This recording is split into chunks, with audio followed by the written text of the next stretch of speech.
सबको ओम शांति,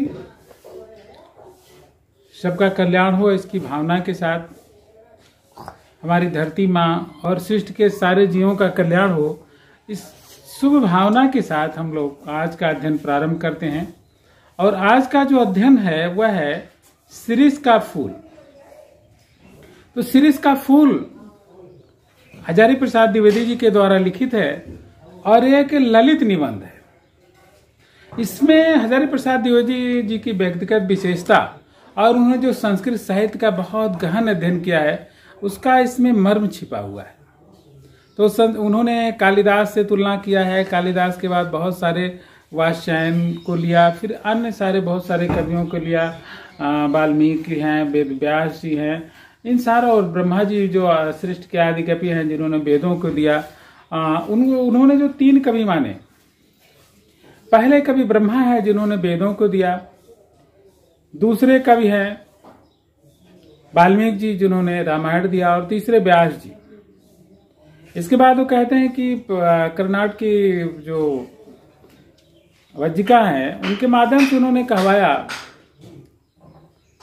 कि इसके बाद कोई कवि नहीं, अगर कवि होने का दावा करता है तो उसे हम कवि नहीं मानते।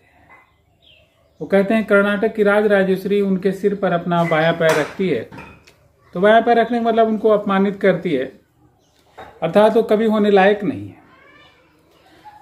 तो इस प्रकार से कवि ने बहुत ही अच्छा निबंध लिखा है। लेकिन कवि प्रारंभ करता है कि जहां वो बैठ के लिख रहा है वहां पर बहुत सारे अन्य पेड़ भी हैं और घने वृक्षों की छाया है और उसमें एक शिरीष का वृक्ष है। कवि कहता है, हजारी प्रसाद द्विवेदी जी कहते हैं कि पुराने भारत का जो रईस था वो जिन बहुत सारे अपनी वाटिका में जिन वृक्षों को लगाता था उसमें शिरीष का पेड़ भी बहुत अच्छा था और उसका वर्णन करता है। वो कहता है कि संस्कृत साहित्य में कुछ इसके साथ उपेक्षा की गई है। कालिदास और अन्य कवियों ने भी लिखा है कि शिरीष का जो पुष्प है भौरों के कोमल पदों का ही स्पर्श सहन कर सकता है, वो चिड़ियों का स्पर्श सहन नहीं कर सकता क्योंकि वो तंतुजाल होता है, बहुत कोमल फूल होता है शिरीष का, तो इसीलिए। तो और उन्होंने कहा है फूल लेकिन है कि डाली का साथ रहता है, और आप जानते हैं इसके जो फल होते हैं वो तभी अलग होते हैं जब नए फल आकर के उनको धकिया कर बाहर नहीं कर देते। तो लेखक ने इसके साथ एक तुलना किया है। जो भारतवर्ष के पुराने नेता हैं उन्होंने कहा है कि जो पुराने नेता है वो तब तक नहीं नेतागिरी से बाहर निकलते जब तक नए लोग उनको धकिया कर बाहर नहीं कर देते, वो आउटडेटेड नहीं हो जाते हैं। अब उनकी प्रतिष्ठा मटिया मेट नहीं हो जाती तब तक वो अपना नेतागिरी में लगे रहते हैं। तो ऐसा हजारी प्रसाद द्विवेदी जी कहना है और यह आज के राजनीति में भी पूरी तरह सत्य है। लेकिन तुलसीदास जी का एक है कि धरा को प्रमाण है तुलसी, जो जरा सो भुताना और जो फरा सो झरा। तो कहते हैं कि जो सृष्टि में पैदा हुआ है वो एक दिन जाएगा ही।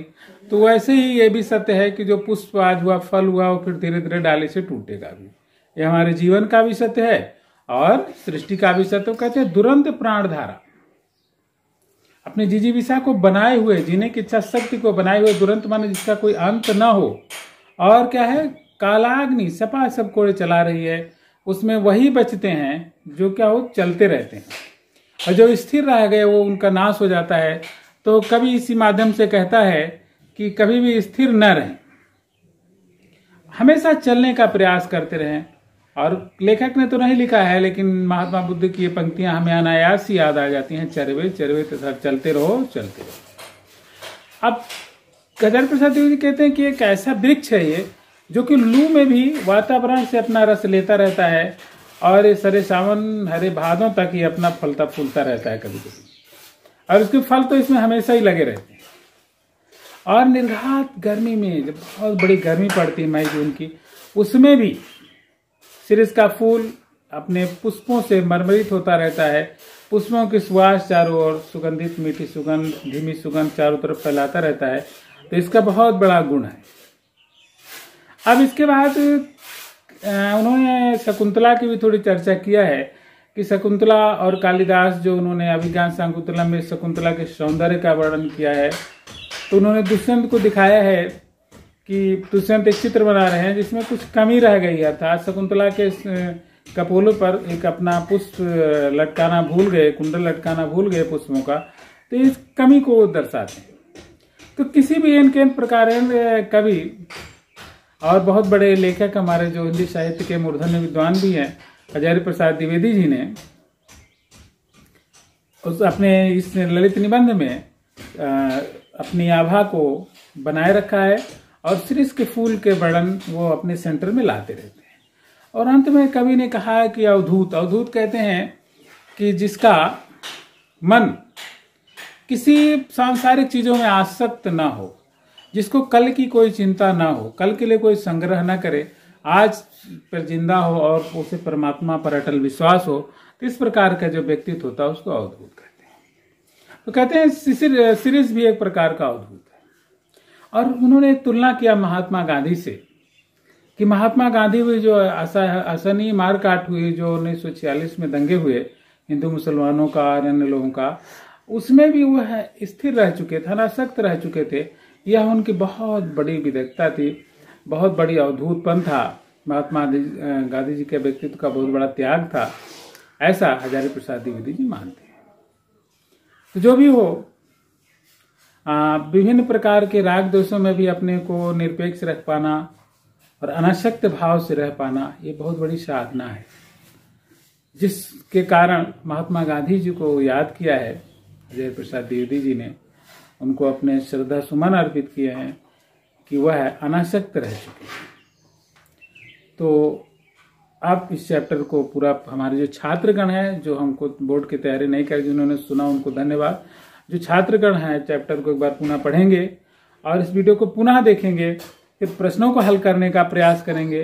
हमें पूरा विश्वास है चैप्टर उनके पूरा समझ में आ जाएगा और उनके बोर्ड में अच्छे नंबर आए, इसकी मेरी शुभकामनाएं हैं।